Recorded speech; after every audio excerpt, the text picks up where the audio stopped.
Hi friends and viewers, నేను doctor Ramprasad Kancharla, managing director of A1 number orthopaedic hospital in Guntur.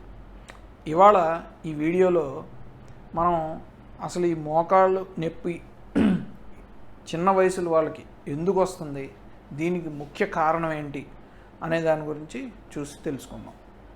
Generally మేము ఓపీడీలో కూడా చూస్తూ ఉన్నాం, ఈ మధ్యకాలంలో ఈ మోకాలు నొప్పి అనేది యంగర్ జనరేషన్ నుంచి స్టార్ట్ అయిపోతున్నది. అంటే యుక్త వయసుల వాళ్ళకి కూడా స్టార్ట్ అవుతుంది. జనరల్లీ మా ప్రీవియస్ జనరేషన్లో ఏంటంటే మోకాళ్ళ నొప్పులు అంటే ఒక 50 ఏళ్ళు 60 ఏళ్ళు దాటిన వాళ్ళకి మాత్రమే వచ్చేవి, చిన్న వయసుకుల వాళ్ళకి వచ్చేవి కాదు.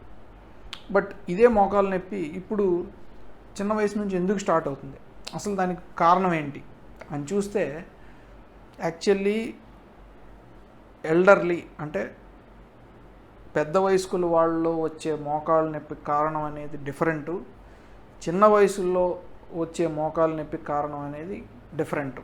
ఈ రెండింటికి అసలు కనెక్షనే లేదు. పెద్ద వయసు వాళ్ళలో వచ్చేది మోకాల్లో, అంటే పూర్తిగా మోకాల్లో ఉన్న అన్ని కంపార్ట్మెంట్స్, అంటే ఈ మొత్తం మోచెప్ప, తర్వాత ఈ పైన ఎముక, కింద ఎముక, మధ్యలో ఉన్న జాయింట్ అన్నీ అరుగుతా వచ్చేదే ఆస్టియోఆర్థరైటిస్ అంటాం. కానీ చిన్న వయస్కుల వాళ్ళలో వచ్చేది ముఖ్య కారణం కాండ్రోమలేషియా అనే ఒక ప్రాబ్లం వల్ల. అండ్ దీనికి దానికి కనెక్షన్ లేదని కూడా అనుకుంటున్నాం కదా.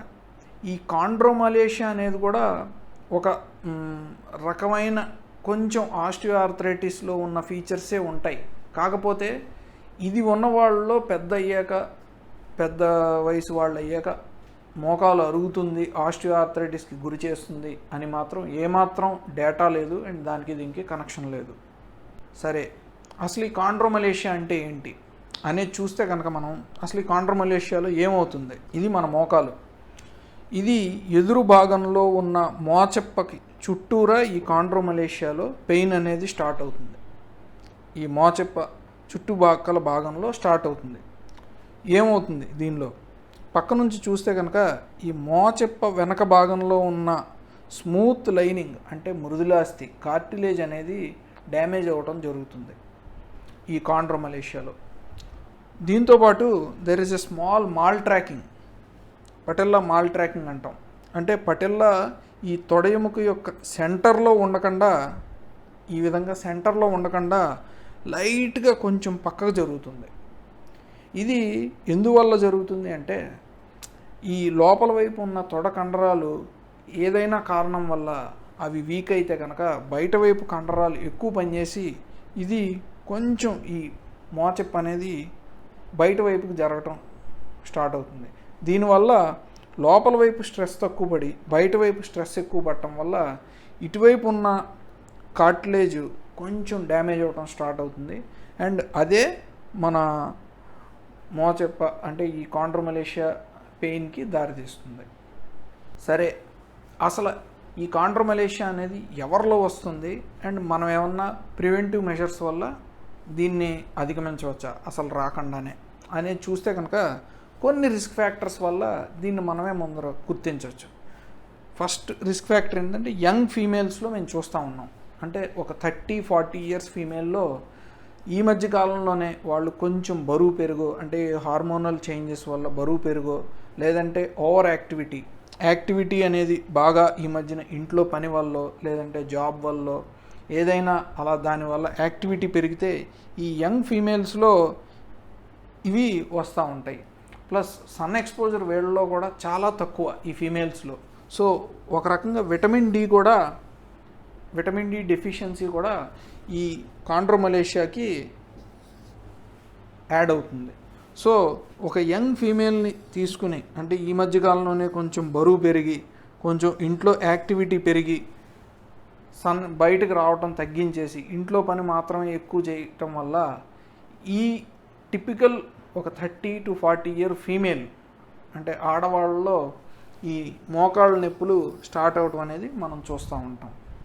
కొంతమందికి జన్మతః ఫ్లాట్ ఫుట్ ఉంటాయి, అంటే పాదంలో ఆర్చ్ లేకుండా, ఈ విధంగా ఆర్చ్ లేకుండా ఫ్లాట్గా ఉండటం వల్ల, దాని తర్వాత మోకాలు అనేది స్ట్రైట్గా కాకుండా కొంచెం బయట వైపుకి వంపు ఉండటం వల్ల మనకి ఈ మోచెప్ప అనేది ఈ తొడ ఎముక యొక్క సెంటర్లో ఉండకుండా కొంచెం పక్కకు జరగటం వల్ల ఇందాక మనం డిస్కస్ చేసినట్టు ఈ బయట వైపు స్ట్రెస్సెస్ ఎక్కువయ్యి మోకాల్లో లైట్గా మోచెప్ప వెనకాల అరుగుదల అనేది స్టార్ట్ అవుతుంది.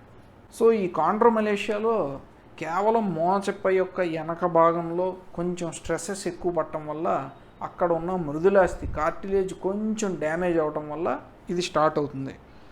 అండ్ ఇది కేవలం ఒక ట్రాన్సియంట్ ప్రాబ్లం, అంటే ఒక సెల్ఫ్ లిమిటింగ్ కండిషను. ఒక 6 months నుంచి ఒక 1 year వరకు ఇది మన ఇబ్బంది పెడుతుంది. ఇది దానంతటదే రిజాల్వ్ అయిపోతుంది. కాకపోతే మనం ట్రీట్మెంట్ తీసుకుంటే ఎర్లీగా మనం రికవర్ అయ్యే అవకాశం ఉంటుంది. మనం ఇప్పుడు ట్రీట్మెంట్ ఆప్షన్స్ గురించి చూద్దాం. ఫస్ట్ మేము సజెస్ట్ చేసేది ఈ రైస్ ట్రీట్మెంట్. అంటే ఇది మెయిన్ మొడాలిటీ ఆఫ్ ట్రీట్మెంట్. ఈ రైస్లో ఏంటి అంటే ఫస్ట్ మీరు ఇవ్వాల్సింది రెస్ట్. ఆ మోకాలికి రెస్ట్ ఇవ్వటం అనేది చాలా అవసరం. దాని తర్వాత మోకాలు అప్పుడప్పుడు వాస్తే కనుక ఐస్ పెట్టడం అనేది చాలా ఇంపార్టెంట్ పాయింట్. దాంతోపాటు కొన్ని చిన్న కంప్రెషన్ బ్యాండేజ్, మోకాలు కనుక మీకు వాపు వస్తే కనుక ఒక లైట్గా ఒక క్రేప్ బ్యాండేజ్ తీసుకుని చుట్టుకుంటే ఆ కంప్రెషన్ అనేది తగ్గుతుంది. ఆ కంప్రెషన్ పెరగటం వల్ల వాపు అనేది తగ్గుతుంది. ఎలివేషన్ అంటే కాలు ఎత్తులో పెట్టుకోవాలి. సో ఇంట్లో మీకు ఇలాంటి ప్రాబ్లం ఏదైనా వస్తే ఇమీడియట్ ఫస్ట్ ఎయిడ్ ఈ రైస్ అనే treatment, rest, ice, compression and elevation. దీంతోపాటు అవసరాన్ని బట్టి ఒక 20 to 30 days ఈ పెయిన్ కిల్లర్స్ అనేవి వాడచ్చు. దాని తర్వాత లాంగ్ రన్లో మనకి ఈ ప్రాబ్లం మళ్ళీ రిపీట్ అవ్వకుండా ఉండాలి అంటే ఫిజియోథెరపీ అనేది చాలా ఇంపార్టెంట్. ఈ ఫిజియోథెరపీలో ఏం చేస్తారు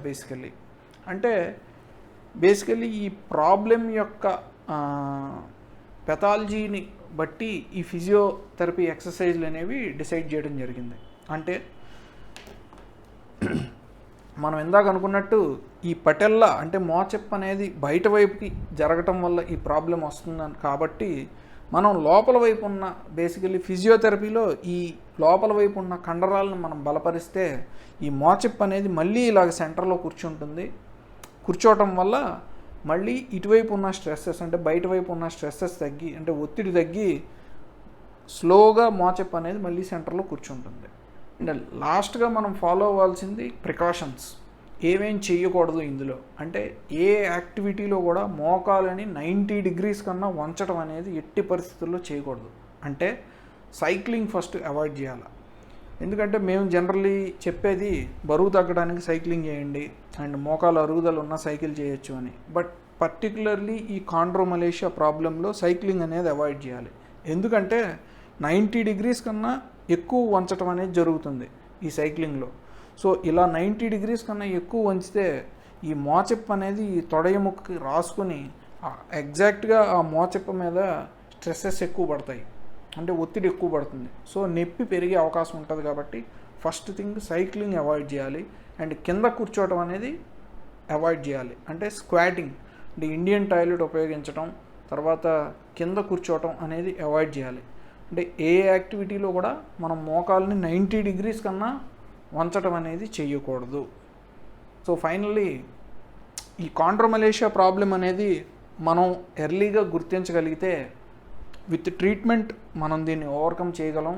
and it's almost self limiting, self curing type of disease.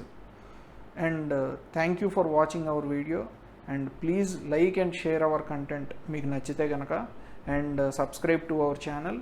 And మీ సూచనలు సలహాలు కూడా ఈ కమెంట్ సెక్షన్లో మీరు కనుక ప్లేస్ చేయగలిగితే మేము దానికి తగిన సమాధానం చెప్పే అవకాశం ఉంటుంది. Thanks for watching.